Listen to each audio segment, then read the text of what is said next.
When we're in a really relaxed, open state, they call that rest and digest, basically, the parasympathetic nervous system. So our nervous system is really settled at that time, and our body is able to process things differently. It can repair, it can digest properly, all these things, different processes function properly in that state. We're in a stressed state, either in a very minor degree or in a major degree, a lot of our day, and for some people up to 70% of their waking day, is in a stress response of some kind. When we're in a stress response, a whole different set of things happen in our body, in our nervous system, in our mind functions differently. Our brainwave patterns actually really speed up and they become very erratic. The heart rhythm becomes very erratic.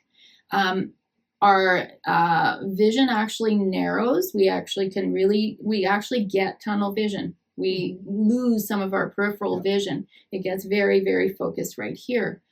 That also happens with our thinking and our perspective. So sometimes we really believe our own anxiety. We really believe our own reactions and responses. When we are hypervigilant and we're scanning the room for someone to not be happy about something, that really is not a true threat.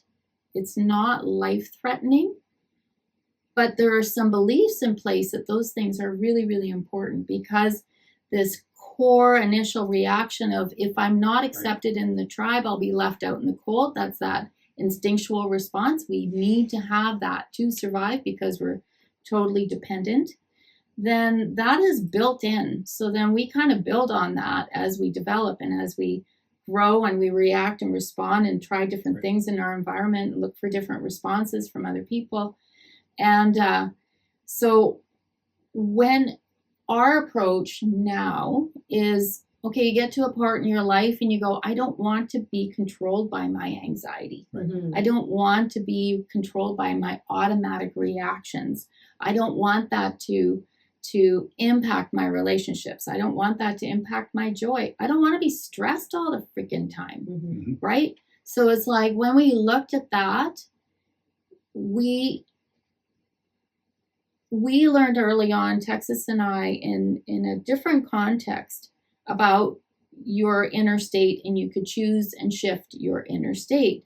And your inner state, to see where you're at, we do that by looking at the emotions first. That's what we had learned at that time.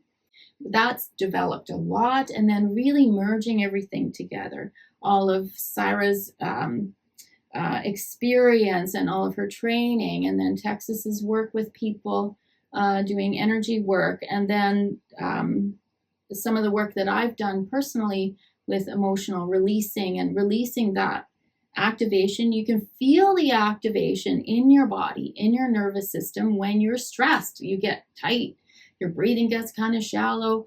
You can feel it. You can feel it when you're stressed or overcome with emotion of some kind. And we can intentionally release that through a somatic sequence that we do, involving the eyes and the breath and releasing the jaw, and really having that intention of kind of reclaiming your relaxed inner state. Kind of go, there is no real threat in front of me. Tiger. There's no tiger. Right. This is instinctual, and it's just part of it hasn't evolved out of us. We just think we're really smart so we can think our way out of things, and that doesn't work. But we can choose to, when we're in that very negative kind of state, we can't see things properly, I can't think clearly, to stop, notice what's going on, and relax and release that. And we do that, like I said, with this sequence. But what we're saying is these are learned behaviors that have kept us safe. And so they had a purpose. They're not evil, they're not bad, and it's not a character flaw. Exactly. Which most of my life, that's what we were taught. And so alignment is this relaxed, open, natural state that we were designed to live in. Right. And misalignment is everything else. It's that stress response. It's when we're tight, when we're closed, when we're bracing. Right. And so back to the adaptations. when we're in alignment with our adaptations, they actually start to transform. There's a hidden, like a silver lining in them that starts to come more to the front. And that's the next thing we wanted to share with you.